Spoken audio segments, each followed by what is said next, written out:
Muito bem, agora sim estamos ao vivo e pelo chat de voz. Quero dar as boas-vindas a todos os que estiverem conosco aqui. Simone está do meu lado. Boa noite. Eu estou vendo aqui que a Rosângela está acompanhando. O que você está ouvindo aí, no fundo, é o hino 236. Esse hino, ele é o hino sugerido aqui do Cânticos da Noite de hoje, de 5 de abril, que nós vamos até considerar. Lembrando também que esta reunião está sendo gravada para o benefício de outros que, porventura, depois queiram ouvir. E eu parei aqui o hino justamente para nós considerarmos o Cânticos da Noite de 5 de abril. Lembrando que o Cânticos da Noite é um devocional, assim como o maná celestial diário, que os irmãos consideram pela manhã, de maneira geral.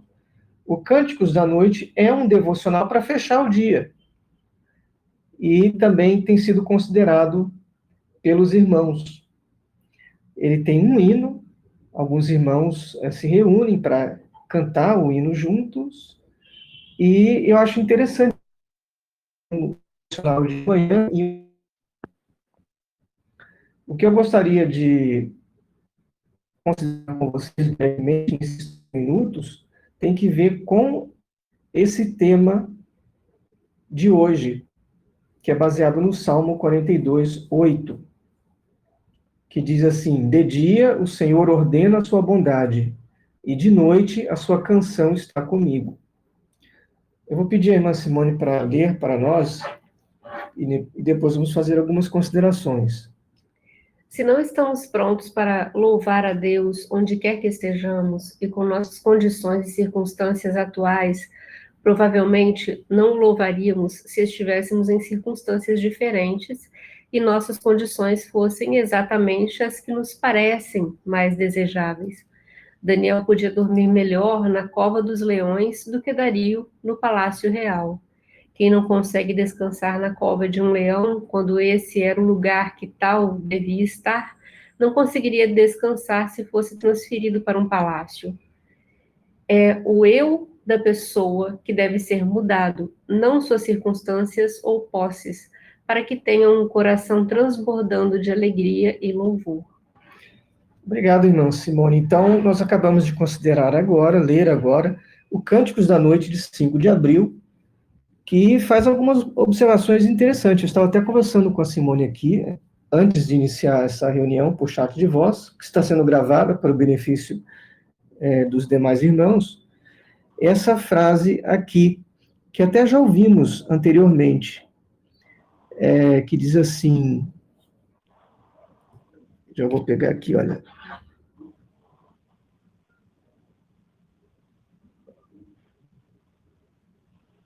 Aqui, olha. Daniel podia dormir melhor na cova dos leões do que Dario no palácio real. Daniel podia dormir melhor na cova dos leões do que Dario no palácio real. Então, qual é a ideia aqui? É que cada um tem as circunstâncias da vida. E nem sempre essas circunstâncias são favoráveis. No caso de Daniel, sem dúvida, estar numa cova de leões não era nada favorável. Mas o comentário aqui do Cânticos de 5 de abril mostra que não devemos ficar desnecessariamente pendentes da circunstância para poder adorar a Deus. Vocês já devem ter ouvido pessoas falar, e olha, assim que isto acontecer, eu vou me dedicar 100% à obra. Vou botar assim de modo genérico, né? Dando a entender que a sua dedicação a Deus por meio de Jesus está atrelada a mudanças de condições. Então, essa frase diz muita coisa. Essa frase, ela diz muito ela diz muita coisa no sentido de que quem espera uma mudança total de circunstâncias pode, na verdade, não estar demonstrando um coração totalmente voltado para Deus. E é claro que não estamos falando aqui de circunstâncias que de fato poderiam impedir a adoração a Deus. Vamos supor, a pessoa está levando uma vida imoral, vivendo em pecado. Aí é claro que essas circunstâncias de fato precisam mudar primeiro, para ela poder se dedicar a Deus depois. Mas não são essas as circunstâncias de que estamos falando. Estamos falando das outras coisas. Nesse outro aspecto, não adianta queremos que as coisas mudem. Ah, eu quero... Deixa eu primeiro comprar minha casa, não é? Para depois adorar a Deus. Ou deixa primeiro enterrar o meu pai, para depois a seguir o Senhor. E aí estamos lembrando daquele evento, né? Em que Jesus convidou uma pessoa e a pessoa disse, bom, deixa eu enterrar primeiro o meu pai. Será que o pai daquela pessoa tinha realmente morrido e ela precisava enterrar e Jesus disse, não faça isso? É muito improvável que seja isso. Todos concordam, os eruditos, os estudiosos da Bíblia concordam que o que aquela pessoa falou para Jesus é, olha, meu pai está vivo, deixa ele morrer primeiro, depois eu vou seguir você. E aí Jesus falou, deixe que os mortos enterrem os mortos. Por que Jesus falou aquilo? Os mortos, nesse caso, são aqueles que não são vivificados, que não estão no verdadeiro cristianismo, que não estão gerados por espírito. Deixe que esses cuidem daqueles de igual natureza. Mas o chamado do cristão é um chamado para ação. Não é para cruzar os braços e esperar que algo grandioso na vida dele mude, para só depois... Ok, então agora eu vou seguir a Deus. Então, notaram aqui, nesse comentário? E o comentário ainda diz o seguinte, que quem não consegue descansar na cova de um leão, quando esse era o lugar que tal deveria estar, não conseguiria descansar se fosse transferido para um palácio. Em outras palavras, está dizendo que quem não tem um coração bom numa situação ruim, não vai ter um coração bom numa situação favorável. Pode até ser o contrário, né? Quantas pessoas que têm todas as coisas e a última coisa que se lembra é de servir a Deus, né? Exato. No nosso caso, é a mesma coisa. Nós temos, uma vez que, obviamente, aceitamos esse chamado, não vamos criar agora condições para Deus, né? Ah, espera eu isso, espera eu aquilo. Aí depois, sim, Senhor, eu vou me dedicar ao Senhor por meio de Jesus, com todo o meu coração. Não seria isso, né? E muitas vezes a gente encontra situações assim, ou encontra pessoas, por exemplo, é claro que cada um tem a sua circunstância, né? Mas não seria também o caso aqueles que estão ainda enredados nas testemunhas de Jeová. Vou dar um exemplo que acontece muito conosco. Muitos comentários assim. A pessoa está envolvida com as testemunhas de Jeová, mas por questão da situação, não porque o coração dela esteja lá. Eu já cansei de receber pessoas entrando em contato e falando, olha, não acredito mais em nada. Mas eu tô lá, minha mãe tá lá, meu pai tá lá. Deixa isso mudar, aí sim eu não vou ter impedimento. O que vocês acham? Se olhando, analisando o assunto friamente, não seria um caso desse comentário do Cânticos da Noite, de 5 de abril, se aplicar? Não vai ser caso. Porque a pessoa que crê verdadeiramente no seu coração, que encontrou a verdade, encontrou um caminho melhor, não estamos falando aqui de uma religião trocar 6 por meia dúzia, não estamos falando de estudantes da Bíblia associados, que é apenas uma ferramenta para algo maior.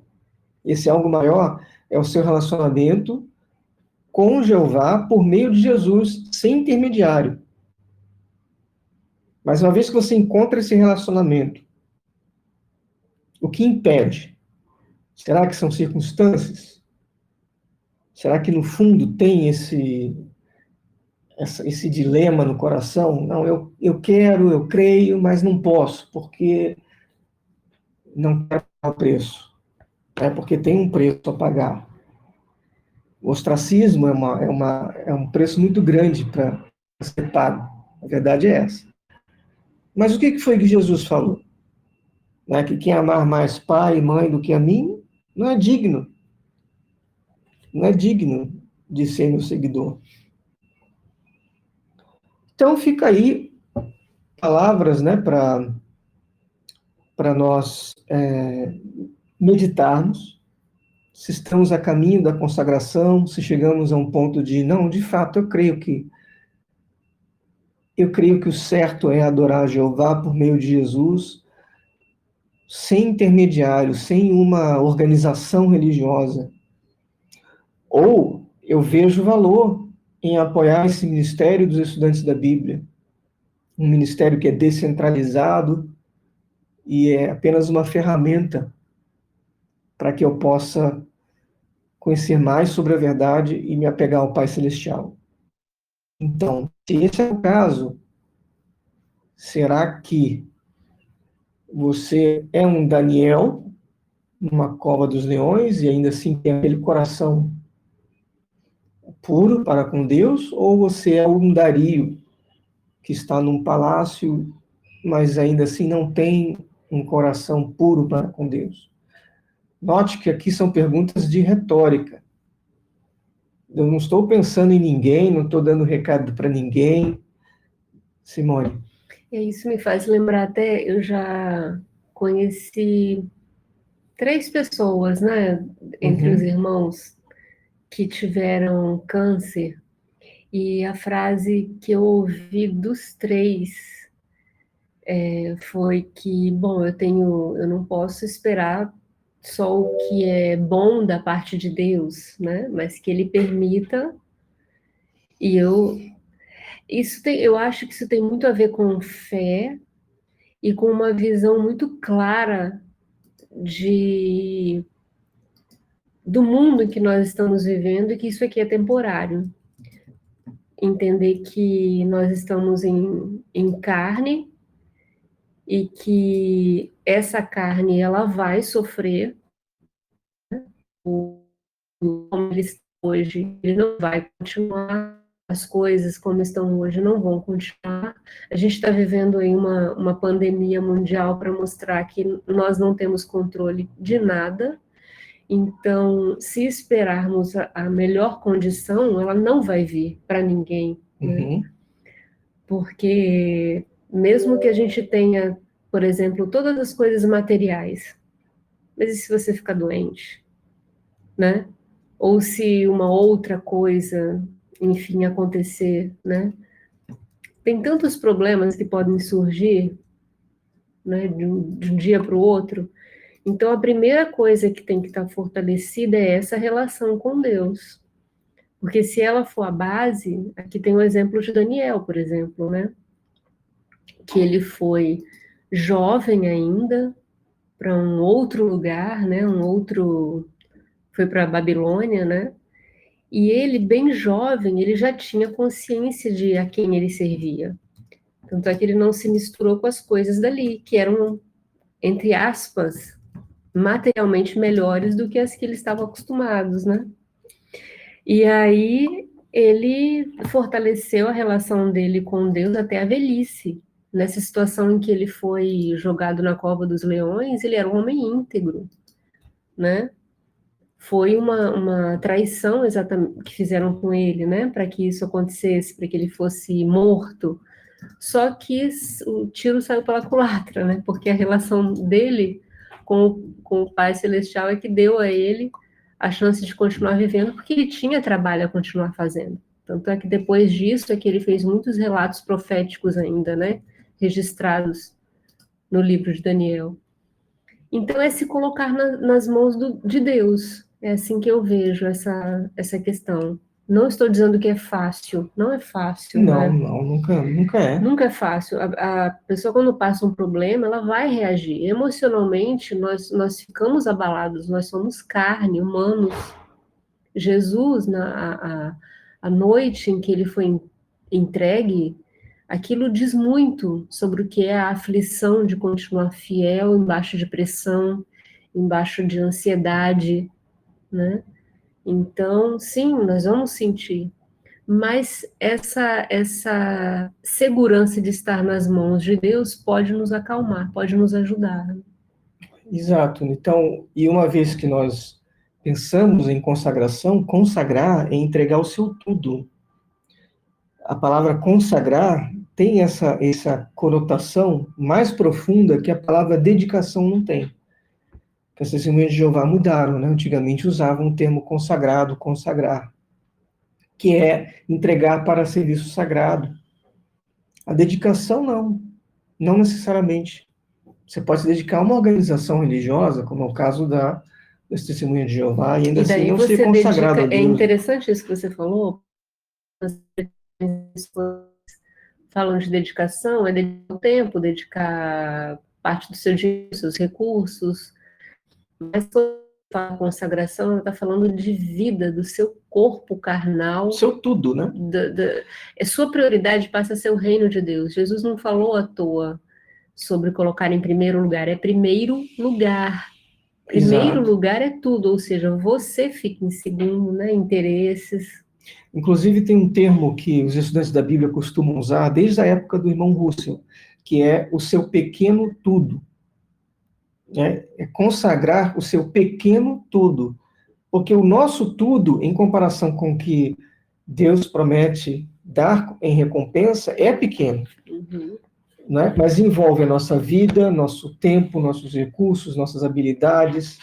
É como Jesus falou, que o meu alimento é fazer a vontade do meu Pai, daquele que me enviou. Então, é uma coisa que, consagrar é uma coisa que envolve isso e um pouquinho mais. Então, o consagrar, ele não existe consagração com poréns, né? Com condições. Tipo, eu me consagro se... Não existe ser na consagração. A consagração é tudo. Então, mais uma vez, voltando ao comentário que nós acabamos de ler, do Cânticos da Noite de 5 de abril, a pessoa que cria circunstâncias para poder se envolver plenamente na obra de Deus, não está com o coração ainda preparado para isso. Não adianta, porque quem vai servir a Deus, serve a Deus, não importa a condição, favorável ou desfavorável. O apóstolo Paulo, estou me lembrando aqui agora, que ele falou que ele aprendeu o segredo, né, de estar satisfeito, quer com muito, né, quer com pouco. Então, não é a circunstância que vai fazer ele ficar satisfeito. Ele está satisfeito. Quando tinha muito, ele estava satisfeito. Quando tinha pouco, ele estava satisfeito do mesmo jeito. Não é interessante isso? Puxando para a nossa vida cristã, né, a consagração a Deus, ela tem que ser sem reservas.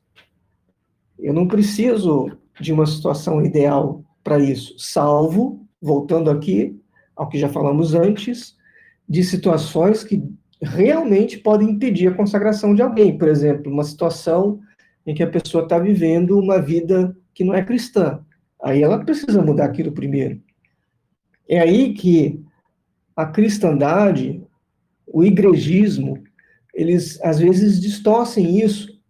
E aquela frase do apóstolo Paulo, né? Condição de você ser chamado, permaneça. É má aplicada, é distorcida. Que aí algum, tá vendo? Se você é um beberrão, continua, mas Jesus vai te aceitar. Se você é um imoral, continua, permaneça nessa condição. Não, não é isso. Né? Temos que saber contextualizar as coisas. Essas circunstâncias que envolvem coisas de moral, elas têm que ser de fato mudadas primeiro para depois você se consagrar. Não adianta você querer viver uma vida dupla.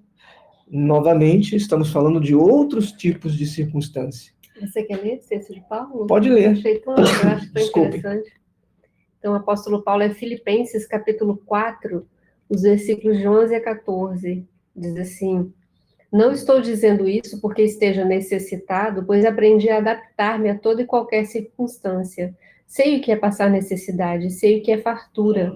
Aprendi o segredo de viver contente em toda e qualquer situação. Seja bem alimentado, seja com fome, tendo muito ou passado necessidade. Tudo posso naquele que me fortalece.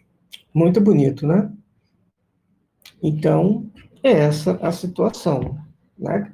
É claro que num grupo aberto como o nosso, nós vamos encontrar pessoas em diversos estágios da sua caminhada cristã. E cada um sabe o ponto desse caminho, dessa caminhada em que ele ou ela está. Mas fica aí o conselho para aqueles que estão realmente considerando a consagração, tornem condicional um fator que talvez não seja o caso, né? Não atrelar, olha, só se conseguir sair desse testemunho de Jeová, ou se minha mãe faleceu, enfim, cada um pode criar uma situação que para ele é ideal, e aí sim eu vou me consagrar. Aí não seria o caso, né? E, enfim, foi um prazer nós estarmos aqui com você, que 1, 2, 3, 4 aqui ao vivo acompanhando. Se o Pai permitir, pretendemos às segundas-feiras continuar com esse projeto, né, de uma breve palestra de 30 minutos sobre algum tema espiritual. E eu quero mais uma vez agradecer a vocês que estão aqui. Se alguém quiser falar alguma coisa para a gente se despedir, é só desmutar o microfone e talvez mandar o seu abraço, se for possível. Mas, enfim, esta breve reunião por voz, né, por chat de voz. Opa!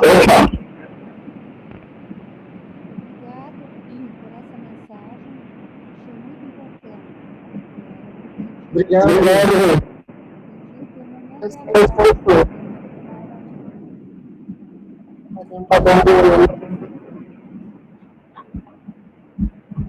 Eu vou só fechar aqui o... Ok, é que deu um retorno aqui. O barulho era o Mas nosso. é assim mesmo, a Rosângela agradeceu aqui a palestra, obrigado pela presença também. E temos mais alguns aqui que estão conosco. Aproveito para mandar um abraço para todos vocês. E, enfim, é isso, né? Considerem essas palavras, se for o caso, de quem estiver pensando em se consagrar para esse caminho tão nobre, tão elevado. Sendo esse o caso, entreguem-se de coração e sem reservas, sem condições, né? Tipo, se isto acontecer, então eu farei a consagração. Não. Deus não está barganhando com a gente, né? O preço o que ele oferece, na verdade, é muito maior do que qualquer coisa que possamos oferecer para justificar a barganha do nosso lado, né? O nosso pequeno tudo que é a frase, como eu disse, que é costumeira entre os estudantes da Bíblia, desde a época do irmão Rússio, o nosso pequeno tudo não é nada em comparação com a glória, a honra e a imortalidade que há de vir como recompensa para aqueles que fizerem da sua chamada e escolha algo que foi confirmado até o fim. Ok? Então, mais uma vez, agradeço aí a presença de todos e podemos nos despedir, né, Simone? Obrigada, boa noite a todos. Muito obrigado mesmo. O trabalho de vocês é muito lindo e toca muito a gente. Eu me sinto muito mexido em muitas coisas. Opa, obrigado. Wanderson, né, que você está falando, né? O Anderson, isso. O O Anderson. Anderson, obrigado, Anderson. Obrigado pela sua presença também. Eu que agradeço. A gente fica muito feliz com todos que podem ouvir, mesmo que não agora ao vivo, mas depois, e o objetivo é edificar a fé mesmo, uns aos outros. Estou recebendo aqui uma mensagem do Edson, dando boa noite. Boa noite, Edson, também. Muito bom você estar conosco aqui, ouvindo o nosso chat de voz. Então, muito bem, vamos terminar aqui, tá? Fiquem todos com o nosso Pai Celestial Jeová e o nosso Senhor Jesus. E até a próxima. Vamos nos comunicando aqui também pelo nosso grupo. Então, deixa eu ver aqui como é que eu faço para parar a gravação. É aqui. Até mais, fiquem com Deus.